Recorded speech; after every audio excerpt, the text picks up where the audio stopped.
How you doing? Discerning shooters for blue collar prepping. And a few weeks ago, myself, like Tim, got a gift. And it's made by K-Bar. And it's their Tactical Spork. K-Bar, can you read that? K-Bar. And of course, I mean, it looks tactical. I mean, it's black. It's made out of some polymer, injection molded thing, whatever. And the spoon is kind of small. And so after I read Tim's report, I thought I'd kind of give a counterpoint to that, but not completely. For one, I've used my spoon for everything from eating Moomer's ice cream, and if you don't know what that is, you haven't lived, to eating pork steak, to eating homemade chili, to yogurt. And it works good as any Spork does, but it's very, very rigid. I have not had the problems with any sharp edges or unfinished, but as you can tell just by looking at it, I mean, it's a mass-produced product. So the quality control probably needs a little bit of work, and I have no doubt that he had the issues that he did. I have not.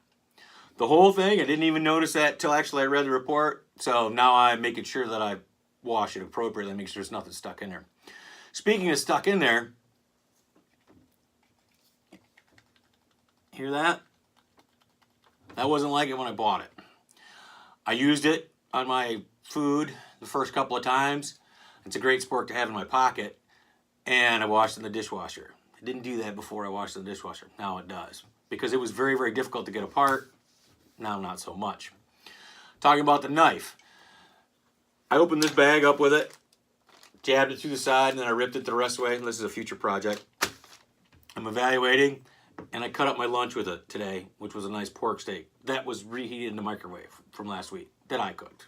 Yes, girls, I have skills.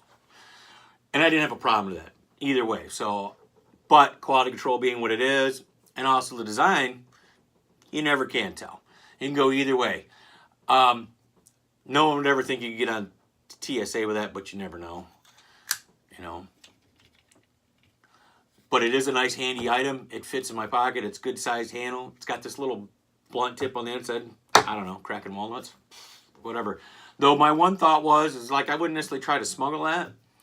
However, the idea of it is you could certainly get some Kubotan or pressure point usage out of it. So there is some impact weapon capabilities of that, and that was a thought that I first had. In addition to that, this might be the perfect thing to have with you if you need a cutting tool.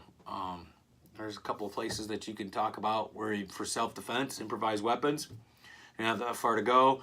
I don't know how it would do. I don't feel like testing it because I only got a couple of these. But I think it might do just a trick. So there, I thought about that. So those are kind of my thoughts on that.